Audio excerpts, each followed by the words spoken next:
Last we saw him, he was stealing across the island with one finger to his lips and his dagger at the ready. He had seen the crocodile pass by without noticing anything peculiar about it. But by and by, he remembered that it had not been ticking. At first, he thought this eerie, but soon concluded, rightly, that the clock had run down. Without giving a thought to what might be the feelings of a fellow creature, thus abruptly deprived of its closest companion, Peter began to consider how he could turn the catastrophe to his own use. And he decided to tick, so that wild beasts should believe he was the crocodile and let him pass unmolested. He ticked superbly, but with one unforeseen result. The crocodile was among those who heard the sound, and it followed him, though whether with the purpose of regaining what it had lost, or merely as a friend under the belief that it was again digging itself, will never be certainly known, for like slaves to a fixed idea, it was a stupid beast. Peter reached the shore without mishap, and went straight on, his legs encountering the water, as if quite unaware that they had entered a new element. Thus many animals pass from land to water, but no other human of whom I know. As he swam, he had but one thought: Hook or me this time. He had ticked so long that he now went on ticking without knowing that he was doing it. Had he known, he would have stopped, for to board the brig by help of the tick, though an ingenious idea had not occurred to him. On the contrary, he thought he had scaled her side as noiseless as a mouse, and he was amazed to see the pirates cowering from him, with Hook in their midst, as abject as if he had heard the crocodile. The crocodile. No sooner did Peter remember it than he heard the ticking. At first, he thought the sound did come from the crocodile, and he looked behind him swiftly. Then he realized that he was doing it himself, and in a flash he understood the situation. How clever of me, he thought at once, and signed to the boys not to burst into applause. It was at this moment that Ed Taint, the quartermaster, emerged from the forecastle and came along the deck. Now, reader, time what happened by your watch. Peter struck true and deep. John clapped his hands on the ill-fated pirate's mouth to stifle the dying groan. He fell forward. 4 boys caught him to prevent the thud. Peter gave the signal, and the carry-on was cast overboard. There was a splash, and then silence. How long has it taken? 1. Slightly had begun to count. None too soon. Peter, every inch of him on tiptoe, vanished into the cabin. For more than one pirate was screwing up his courage to look around.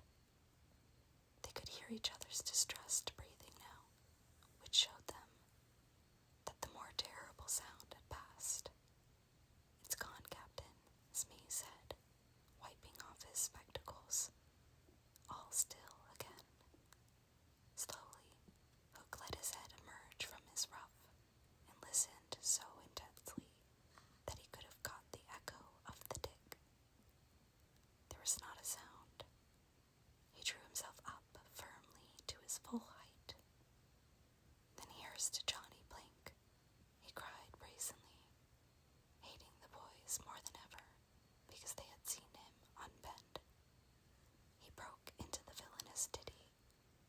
Yo ho, the frisky Blink, you walk so long it so, till it goes down and you goes down to Davy Jones below. To terrorize the prisoners the more, though with a certain loss of dignity, he danced along an imaginary Blink,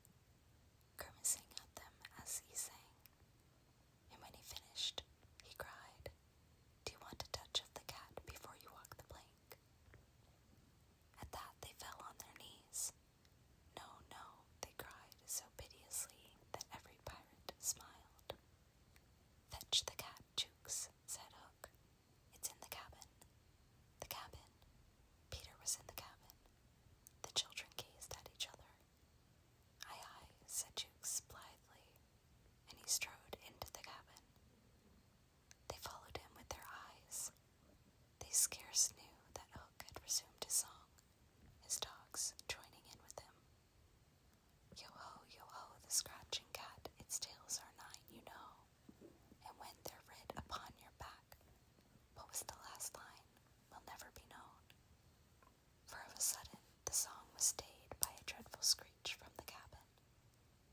It wailed through the ship and died away. Then was heard a crowing sound, which was well understood by the boys, but to the pirates was almost more eerie than the screech. "What was that?" cried Hook. "Two," said Slightly solemnly. The Italian Cecco hesitated for a moment, and then swung into the cabin. He tottered out, haggard. "What's the matter with Bill Jukes, you dog?" hissed Hook, towering over him. "The matter with him is he's dead, stabbed," replied Cecco in a hollow voice. "Bill Jukes dead," cried the startled pirates. "The cabin's as black as a pit," Cecco said, almost gibbering. "But there is something terrible in there. The thing you heard crowing." The exultation of the boys, the lowering looks of the pirates, both were seen by Hook. "Cecco," he said, in his most steely voice, "go back and fetch me out that doodly-doo."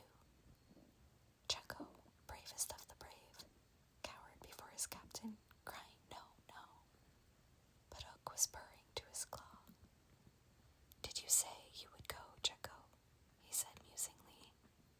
Cecco went, first flinging his arms despairingly. There was no more singing.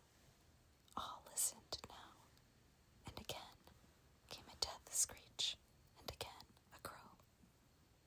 No one spoke except Slightly. "Three," he said. Hook rallied his dogs with a gesture. "Is that an odds fish?" he thundered. "Who is to bring me that doodly-doo?" "Wait till Cecco comes out," growled Starkey, and the others took up the cry.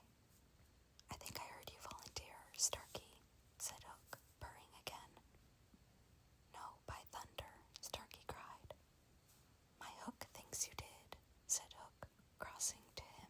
"I wonder if it would not be advisable, Starkey, to humor the Hook." "I'll swing before I go in there," replied Starkey doggedly. And again he had the support of the crew. "Is this mutiny?" asked Hook, more pleasantly than ever. "Starkey's ringleader."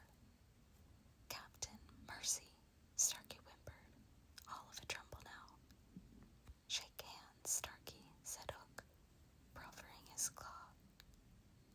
Starkey looked round for help, but all deserted him. As he backed up, Hook advanced, and now the red spark was in his eye. With a despairing scream, the pirate leapt upon Long Tom, and precipitated himself into the sea. "Four," said Slightly. "And now," Hook said courteously, "did any other gentleman say mutiny?" Seizing a lantern and raising his claw with a menacing gesture, "I'll bring out that doodly-doo myself," he said, and sped into the cabin. 5. How Slightly longed to say it. He wetted his lips to be ready, but Hook came staggering out without his lantern. "Something blew out the light," he said a little unsteadily. "Something," echoed Mullins. "What of Cecco?" demanded Noodler. "He's as dead as Jukes," said Hook shortly. His reluctance to return to the cabin impressed them all unfavorably, and the mutinous sounds again broke forth. "All pirates are superstitious," and Cookson cried. "They do say the surest sign a ship's accursed is when there's one on board more than can be accounted for." "I've heard," muttered Mullins. "He always boards the pirate craft last. Had he a tail, Captain?" "They say," said another, looking viciously at Hook, "that when he comes, it's in the likeness of the wickedest man aboard." "Had he a hook, Captain?"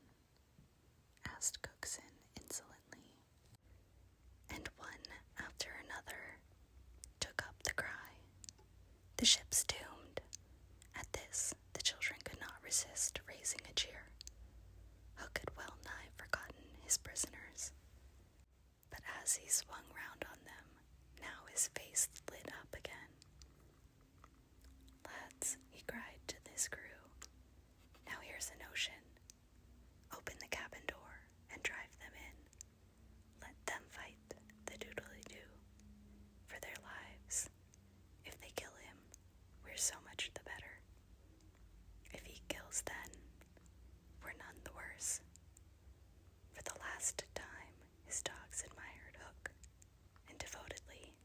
his bidding. The boys, pretending to struggle, were pushed into the cabin, and the door was closed on them. "Now listen," cried Hook, and all listened. But no one dared to face the door. Yes, one, Wendy, who all this time had been bound to the mast. It was for neither a scream nor a crow that she was watching. It was for the reappearance of Peter. She had not long to wait. In the cabin, he had found the thing for which he had gone in search. The key that would free the children of their manacles. And now they all stole forth, armed with such weapons as they could find. First, designing them to hide, Peter cut Wendy's bonds, and then nothing could have been easier than for all of them to fly off together. But one thing barred his way. An oath. Hook or me this time. So when he had freed Wendy, he whispered for her to conceal herself with the others, and himself took her place by the mast, her cloak around him, so that he should pass for her. Then he took a great breath and crowed. To the pirates, it was a voice crying that all the boys lay slain in the cabin, and they were panic-stricken. Hook tried to hearten them, but like the dogs he had made them, they showed him their fangs. And he knew that if he took his eyes off them now, they would leap at him. "Lads," he said, ready to cajole or strike as need be, but never quailing for an instant. "I've thought it out. There's a Jonah aboard." "Aye," they snarled. "A man with a hook." "No, lads, no. It's the girl." Never was luck on a pirate ship with a woman aboard. "We'll right the ship when she's gone." Some of them remembered that this had been a saying of Flint's.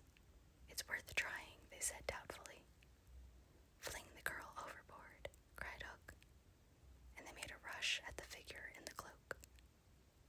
"There's none that can save you now, missy," Mullins hissed jeeringly. "There's one," she replied the figure. "Who's that?" "Peter Pan, the Avenger," came the terrible answer, and as he spoke, Peter flung off his cloak. Then they all knew who 'twas that had been undoing them in the cabin. And twice Hook essayed to speak, and twice he failed. In that frightful moment, I think his fierce heart broke. At last he cried, "Cleave him to the brisket," but without conviction. "Down, boys, and at them." Peter's voice rang out, and in another moment the clash of arms was resounding through the ship. Had the pirates kept together, it is certain that they would have won, but the onset came when they were still unstrung, and they ran hither and thither, striking wildly, each thinking himself the last survivor of the crew. Man to man, they were the stronger, but they fought on the defensive only, which enabled the boys to hunt in pairs and choose their quarry. Some of the miscreants leapt into the sea, others hid in dark recesses, where they were found by Slightly, who did not fight, but ran about with a lantern, which he flashed in their faces, so that they were half blind, and fell as an easy prey to the reeking sword of the other boys. There was little sound to be heard but the clang of weapons, an occasional screech or splash, and Slightly's monotonous counting. 5, 6, 7, 8, 9, 10, 11. I think all were gone when a group of savage boys surrounded Hook, who seemed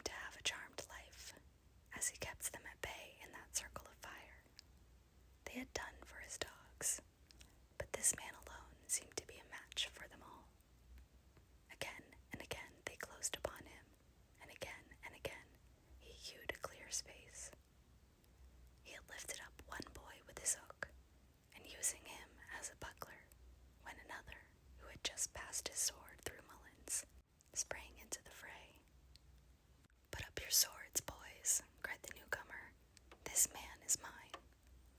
Thus suddenly, Hook found himself face to face with Peter.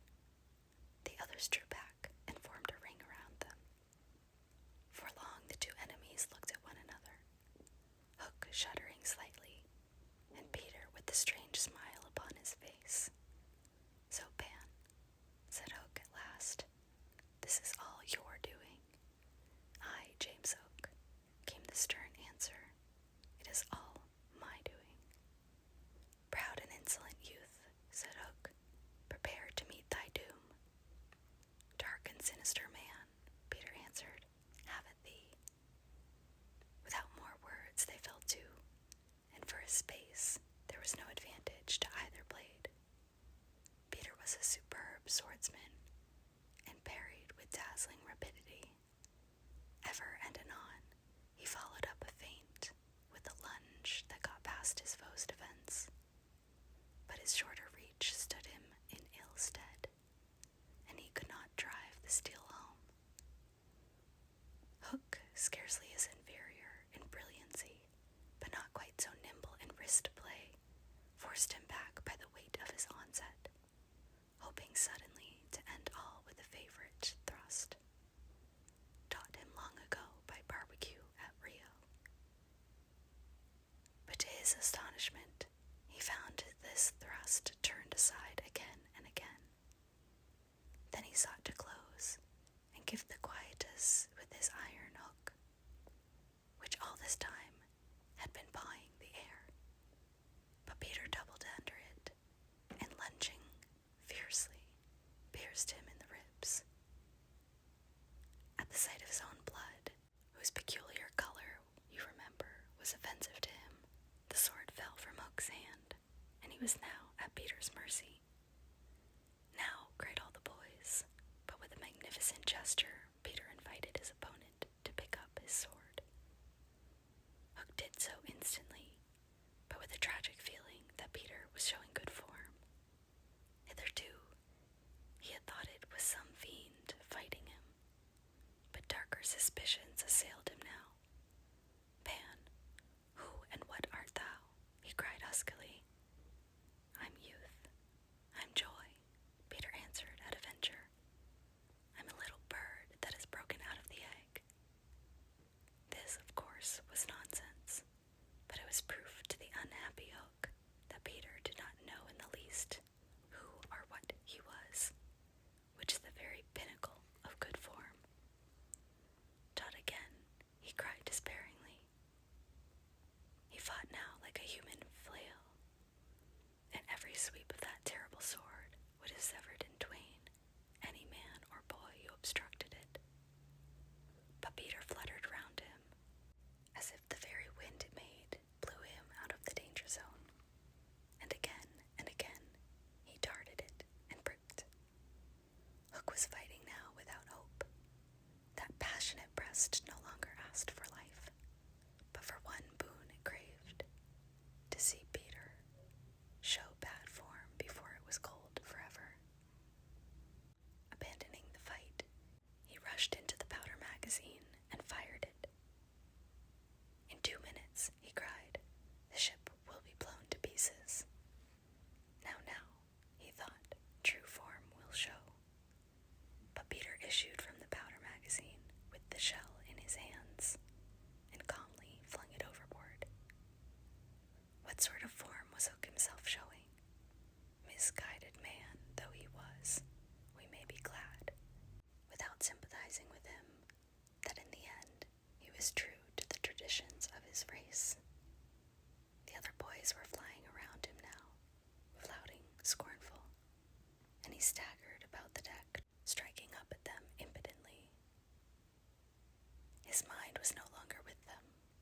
It was slouching in the playing fields of long ago, or being sent up for good, or watching the wall game from a famous wall. And his shoes were right, and his waistcoat was right, and his tie was right, and his socks were right. James Hook, thou not wholly unheroic figure, farewell, for we have come to his last moment. Seeing Peter slowly advancing upon him through the air with dagger poised, sparks to cast himself into the sea. He did not know that the crocodile was waiting for him. For we purposely stopped the clock, that his knowledge might be spared him, a little mark of respect from us at the end. He had one last triumph, which I think we need not grudge him. As he stood on the bulwark, looking over his shoulder at Peter, gliding through the air, he invited him with a gesture to use his foot. It made Peter kick instead of stab. At last, Hook had got the boon for which he craved. Bad form, he cried cheeringly, and went content to the crocodile. Thus perished James Hook. 17 slightly sang out, but he was not quite correct in his figures. 15 paid the penalty for their crimes that night, but 2 reached the shore. Starkey, to be captured by the Redskins, who made him nurse for all their papooses, a melancholy come down for a pirate, and Smee, who henceforth wandered around the world in his spectacles, making a precarious living by saying he was the only man that James Hook had feared.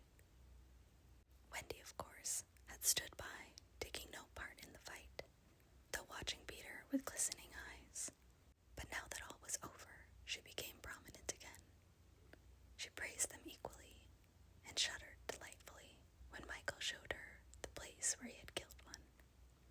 And then she took them into Hook's cabin, and pointed to his watch, which was hanging on a nail. It said 1:30. The lateness of the hour was almost the biggest thing of all. She got them to bed in the pirates' bunks pretty quickly, you may be sure, all but Peter, who strutted up and down the deck, until at last he fell asleep by the side of Long Tom. He had one of his dreams that